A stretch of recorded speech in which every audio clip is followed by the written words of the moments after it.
നമസ്കാരം. നിനക്ക് മനസാക്ഷിയുണ്ടോ? ഈ ചോദ്യം നമ്മളെല്ലാവരും കേട്ടിട്ടുള്ള ചോദ്യമാണ്, അല്ലെ? മനസാക്ഷിയുടെ കോടതി.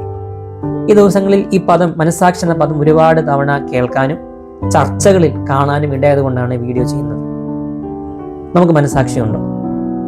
2023 ആശിഷ് ചിന്നപ്പയും പ്രജിൻ എംപിയും ചേർന്ന് എഴുതി സംവിധാനം ചെയ്ത ഒരു മലയാള ചലച്ചിത്രമാണ് ജലധാര പമ്പ് സെറ്റ് സിൻസ് 1962.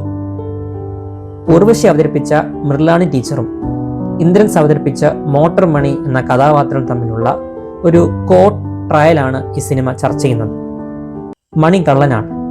ഒരു ദിവസം ടീച്ചറിന്റെ വീട്ടിലെ മോട്ടർ മോഷ്ടിക്കാൻ മണി ശ്രമിക്കുന്നു. നാട്ടുകാർ പിടികൂടുന്നു, പോലീസിനെ ഏൽപ്പിക്കുന്നു.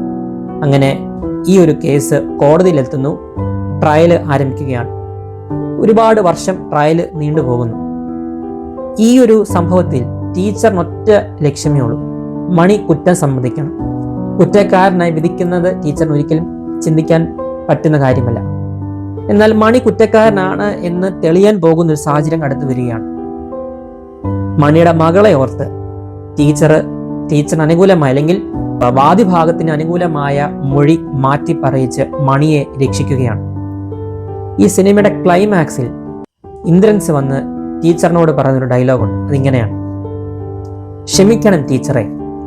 ഒരു വശത്ത് മോള് മിണ്ടുന്നില്ല എന്ന വിഷമം, മറുവശത്ത് മണി കള്ളനാണ് എന്നറിഞ്ഞിട്ടും സ്നേഹിക്കുന്ന ടീച്ചറിനോട് സത്യം പറയാൻ പറ്റുന്നില്ലല്ലോ എന്ന വിഷമം.